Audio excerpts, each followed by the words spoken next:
नमस्कार। Seat scanner के साथ मैं राकेश रंजन।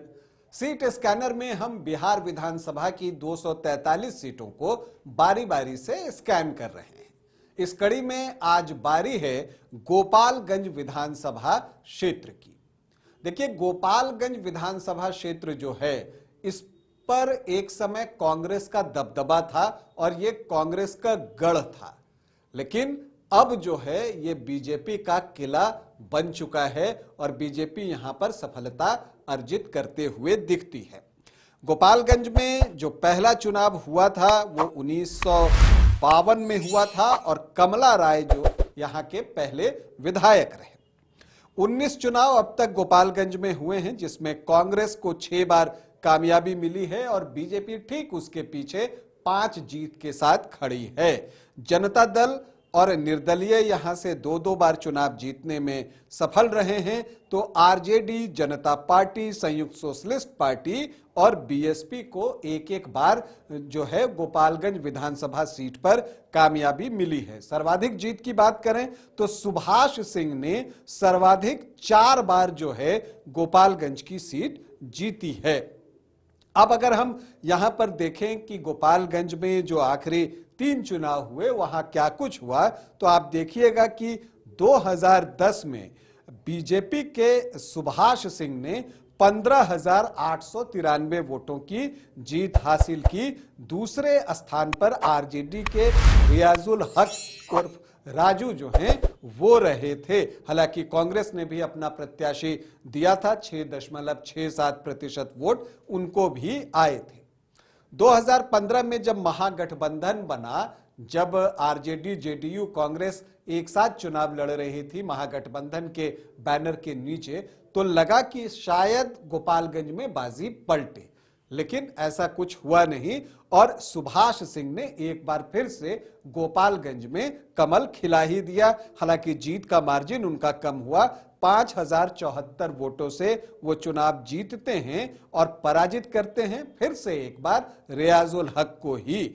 देखिए, अगर दोनों के मत प्रतिशत की बात कीजिए तो 45.5% वोट सुभाष सिंह को बीजेपी के पास और आरजेडी के रियाजुल हक को मिले 42.5% वोट, तो लगभग 3% से थोड़ा कम जो है हार जीत का मार्जिन रहा। 2020 में सुभाष सिंह एक बार फिर से प्रत्याशी बनाए गए और इस बार भी वो 43.5% वोट लाने में कामयाब हुए। हालांकि 2% मत पिछली बार से उन्हें कम मिले थे।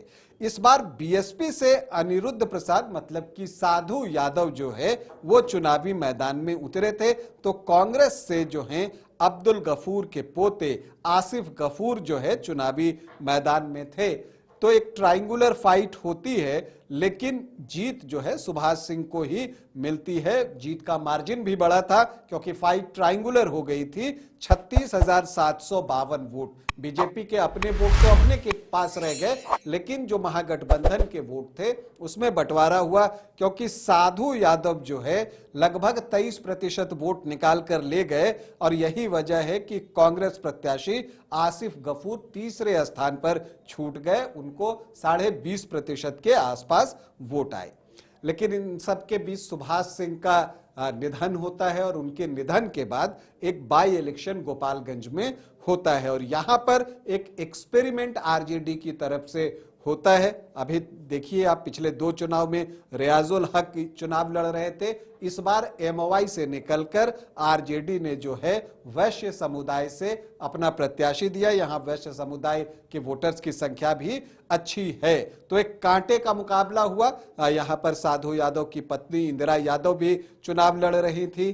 तो और सबसे खास बात, यहां एआईएमआईएम ने भी अपना प्रत्याशी दे दिया था, तो एआईएमआईएम का भी यहां एक प्रभाव जो है वो दिखता है। अब उस बाई इलेक्शन में क्या होता है कि एक कांटे का मुकाबला होता है। सिर्फ 1,794 वोट से कुसुम देवी जो कि सुभाष सिंह की पत्नी हैं वो चुनाव जीतने में सफल रहती हैं, उनको 41.6% वोट आता है, तो मोहन गुप्ता को 40.53% वोट आता है। तो हार जीत का मार्जिन 1% ही रह गया। और आप देखिए कि एआईएमआईएम ने क्या डेंट मारा, उनको 12,214 वोट आए, अब्दुल सलाम को 7.25% और हार जीत का मार्जिन 1%। और साथ ही इंदिरा यादव ने भी आरजेडी के वोटों का नुकसान किया, वो भी जो है 5.26% वोट लेकर आ गई, 8,854 वोट। तो इसका नुकसान आरजेडी को उठाना पड़ा।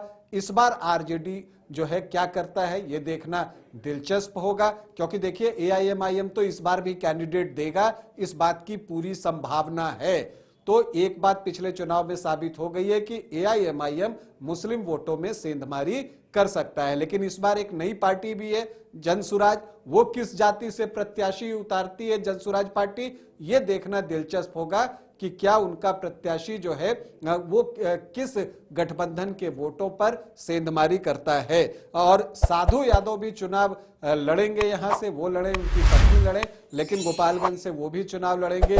तो उन पर भी नजर होगी कि वो किस पार्टी से चुनाव लड़ते हैं, क्या फिर से बीएसपी के टिकट पर ही चुनावी मैदान में उतरेंगे या फिर किसी अन्य दल का वो सहारा लेंगे, ये देखना होगा। अगर आप यहां पर दावेदारों की बात करें तो देखिए आरजेडी से तो मोहन गुप्ता का नाम ही सबसे आगे चल रहा है, दिख रहा है, क्योंकि ये जो उनको प्रत्याशी बनाना आरजेडी के मुफीद रहा था पिछली बार। भले ही जीत नहीं सके, लेकिन हार जीत जो है वो सिर्फ 1800 वोटों के आसपास की रह गई थी। हालांकि रियाजुल हक राजू भी प्रयास कर रहे हैं। बीजेपी से कुसुम देवी का दावा तो मजबूत बनता है, उनके बेटे हैं अनिकेत सिंह, इन दोनों में से किसी एक को टिकट मिल सकता है। लेकिन कुछ अन्य दावेदार भी हैं, जिनमें जयशंकर सिंह, सुभाष सिंह, डॉक्टर विशाल, तो ऐसे उम्मीदवार हैं यहाँ पर। संदीप गिरी भी हैं। तो अब देखते हैं कि किसको टिकट बीजेपी देती है। एआईएमआईएम से अब्दुल सलाम का जो है अब वो इंतकाल हो गया है, तो वो तो चुनाव नहीं लड़ेंगे, तो उनके बेटे अनस सलाम यहां पर चुनाव लड़ेंगे, ये मानकर चलिए। जनसुराज से भी कुछ प्रत्याशी यहां पर हैं, जबकि कांग्रेस से ओम प्रकाश गर्ग का नाम सामने आ रहा है। तो देखना है कि आगे क्या कुछ होता है। यहाँ के जातीय समीकरण को देखिए तो अनुसूचित जाति के वोटर्स 11.93%, एसटी 2% के आसपास, मुस्लिम वोटर्स अच्छी संख्या में हैं 22.6%, यादव 12 से 13%, तो यहां पर 35 से 36% का आंकड़ा एमओवाई का पहुंचता है। राजपूत 8 से 9%, भूमियार 4 से 5%, ब्राह्मण 5 से 6% और कायस्थ यहां पर 1.5 से 2%। तो सामान्य जाति के वोटर्स 17 से 19% हैं। कोयरी और कुर्मी को देखें तो 8 से 10% और वैश्य 11 से 12% यहाँ पर हैं। तो आपको दिखता है कि इधर जो एनडीए को जो जातियां परंपरागत रूप से वोट करती हैं, वो आंकड़ा भी 36 से 38% के आसपास है। तो बिल्कुल आमने सामने का मुकाबला बनता है।